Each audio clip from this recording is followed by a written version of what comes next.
मित्रांनो, सप्रेम नमस्कार. आपण पाहतात सन्मान न्यूज 14. सातपूर शिवजन्मोत्सव समितीतर्फे आयोजित वक्तृत्व स्पर्धेस उत्साहात प्रारंभ. सातपूर शिवजन्मोत्सव समितीतर्फे छत्रपती शिवरायांच्या जीवनावर नाशिक महानगरपालिका शाळा आणि खाजगी शाळांतील विद्यार्थ्यांसाठी भव्य वक्तृत्व स्पर्धांचे आयोजन करण्यात आले आहे. या वक्तृत्व स्पर्धांचे उद्घाटन शिवजन्मोत्सव समितीचे अध्यक्ष श्री दीपक वाघचौरे यांच्या हस्ते झाले. यावेळी व्यासपीठावर कार्याध्यक्षा आणि नगरसेविका सौ अंकिता शिंदे, सामाजिक कार्यकर्ते श्री महेंद्र शिंदे, प्रसिद्धी प्रमुख रवींद्र एरंडे, संदीप भोजने उपस्थित होते. या स्पर्धांच्या आयोजनासाठी नाशिक महानगरपालिका शाळा क्रमांक 28चे जिजामाता शाळेतील उपशिक्षक श्री सुरेश खांडबाले सर आणि छत्रपती शिवाजी विद्यालयाचे मुख्याध्यापक श्री प्रल्हाद रायते सर तसेच श्री बोरसे सर यांनी पुढाकार घेतला आहे.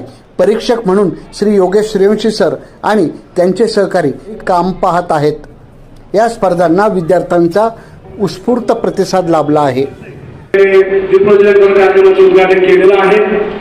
आपल्या भारतीय संस्कृतीप्रमाणे अतिथी देवो भव या उक्तीप्रमाणे आलेल्या मान्यवरांचं स्वागत आणि सत्कार या ठिकाणी शिक्षक समितीच्या वतीने आपण या ठिकाणी करूया.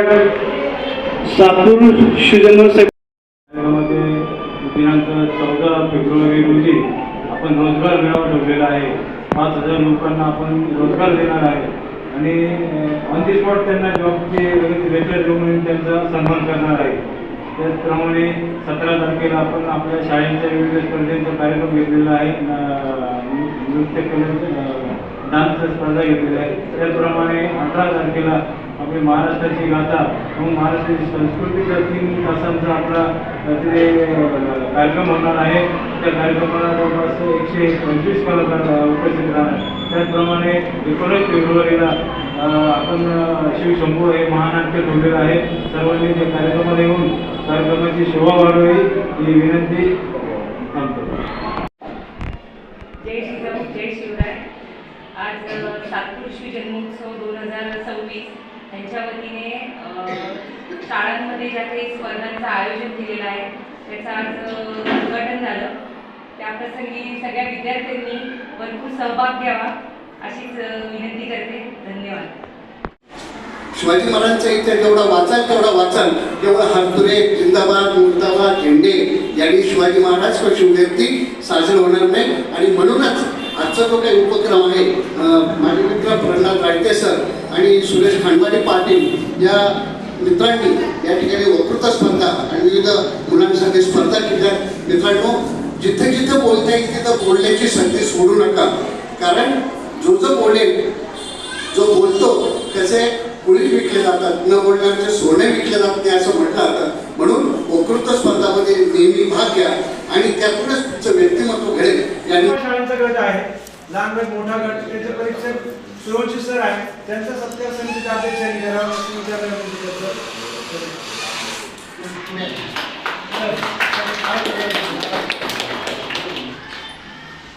महानगरपालिकेच्या विविध शाळांचे हे 2 गट आहेत.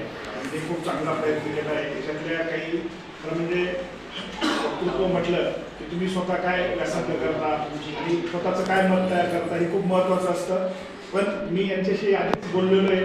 तर मी म्हणजे गेल्या अनेक वर्षांपासून वक्तृत्व कसं केलं पाहिजे याचा वस्तुपाठ सगळ्यांपुढे करणारे आमचे मित्र रवींद्र एरंडे सर इथं आहेत. मी त्यांना विनंती करेन की ही जी चिमुकली मुलं आहे यांना तुम्ही 3-4 मिनिटांमध्ये जर थोडंसं मार्गदर्शन केलं की यांना पुढे जाऊन वक्तृत्वामध्ये आणि समाजामध्ये विचार करण्याचं काम करायचं आहे तर त्यांना त्याचा नक्कीच लाभ होईल असं मला वाटतं. सर, आपण विनंती की 2-3 मिनिटात आपण त्यांना मार्गदर्शन करायचं.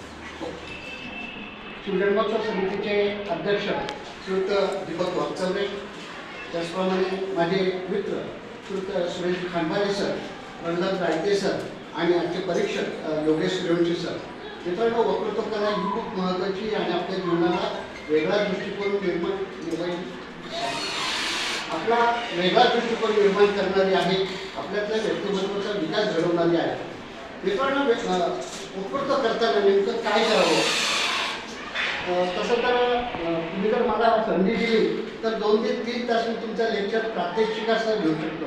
परंतु एक आहे की तुम्हाला मला 3 मिनिटं दिली आणि 3 मिनिटात सांगतो. मित्रांनो, वक्तृत्व करताना, भाषण करताना सगळ्यात महत्त्वाचं उभं राहायचं कसं, हा सगळ्यात महत्त्वाचा आहे. त्याच्याशी लांब पाय करायचे नाही किंवा एकदम जवळ हे करायचे नाही. असं मोजकं आपण जे नॉर्मल असतं त्या पद्धतीने पहिले उभं राहा, समोर उभं राहा. उभं राहिल्यानंतर भाषण करताना सगळ्यात महत्त्वाचं हात काय करायचं, हात पुढे ठेवायचे हा प्रश्न पडतो. मग हात मग आपले कधी जातात आपल्या खिशामध्ये, हात कधी येतात आपल्या अशा हातामध्ये, किंवा मग समोरचं जर समजा पेपर वेट असेल तर मग आजच्या कार्यक्रमाचे अध्यक्ष असं करून आपण पेपर वेट हे करतो. किंवा आपण जर इथे गुलाब असेल तर आजच्या कार्यक्रमाचे अध्यक्ष असं करता करता सगळ्या पाकळ्या अख्ख्या रस्त्यावर करतो. तर शक्यतो ह्या प्राथमिक गोष्टी आहेत ह्या आपण करायच्या नाही. म्हणून हाताचं काय करायचं, हाताचं एक करायचं की बोलताना आपले हात असे ठेवा, बोलताना आपले हात असे ठेवा, असे नको. असं केलं की मग थोडं जरा शहाणं वाटतं. खिशात हात घातले की माणूस जर खिशात घालून बोलत असेल तर माणूस हा पर्स्पेक्टिव्ह वाटतो, म्हणजे अगदी संकुचित वाटतो. आणि मग आपल्या हात जर समजा आपण टेबलवर इकडे तिकडे फिरत असेल तर माणूस अस्वस्थ वाटतो. म्हणून आपल्या हातांचं काय करायचं हा प्रश्न असतो. म्हणून हात शक्यतो आहे. आम्ही बोलतो छत्रपती शिवाजी राजे भोसले. आजही आमची आत्मा या महाराष्ट्रात बिघडते. आम्हाला सारखी आठवण होते इथल्या गड किल्ल्यांची आणि इथल्या मराठीमधल्या मावळ्यांची. जसे आम्ही तुमच्या मनमनात आहोत तसे तुम्ही सुद्धा आमच्या नसनसात आहात. आजही तुम्ही आमची जयंती साजरी करतात, छान वाटतं. आमच्या नावाचा जयजयकार करतात तेव्हा आनंदही होतो. पण एवढं केलं